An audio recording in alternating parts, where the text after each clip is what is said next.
My name is William. I'm 21 years old. I live in Sweden and I have my own business that I started 1 year ago. And I've had speech issues for almost my whole life. And that is why I took this course. First time that I stumbled upon Anna's videos was about 4 years ago. And about 2 years later, my sister took this class, and then I realized that it was not a scam that I thought at first, because I thought that it was too good to be true after all the lies that I have been told about this issue. When I realized this, I needed to come up with a way to make money so that I could take this course. And I then created my own business to make the money. I really don't believe like in this mainstream idea about stuttering, that it's like a disease. So that's why I believe that your approach is very good to solve this. Like in a very natural and simple way. I think the whole healthcare system is sick and only driven for monetary gains. And so I want to do everything I can to stop that. And that's why I started now to be very interested in health. I made one phone call to my mother a while ago. I thought the phone call was very accurate and I felt very comfortable speaking with her. Ja, så då vill de eventuellt att jag ska sälja till alla deras restauranger då till sommaren. Ja. Nej, så då kommer finnas kanske i Stockholm, Helsingborg, Malmö, i Göteborg och lite överallt i Sverige faktiskt. Absolut. Tack så mycket. Nu tycker jag.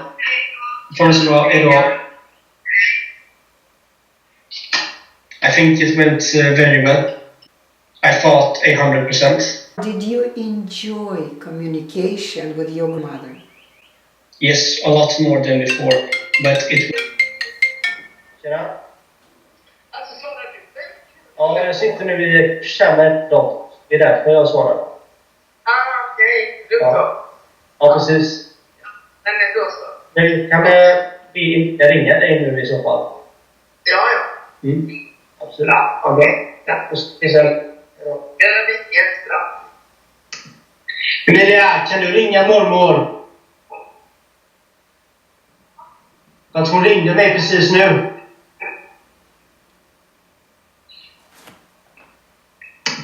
Okay.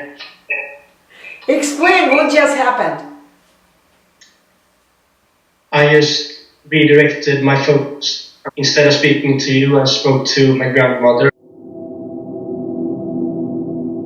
When I was in school, I started to have issues with speaking. How old were you at that time?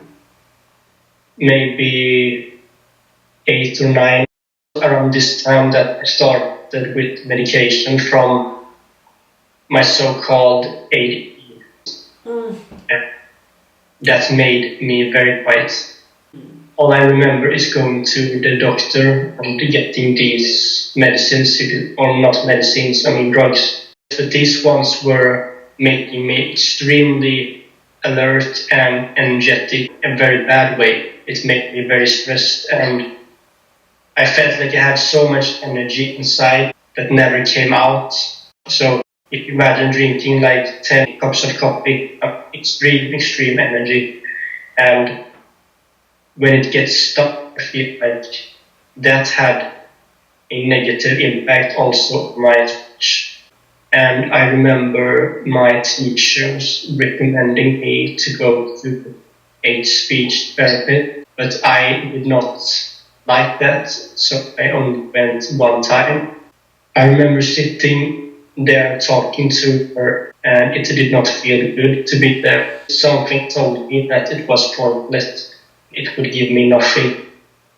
Later in life, I remember stuttering or having problems with my speech when I did presentations in front of the class. When do you remember you started avoiding speaking?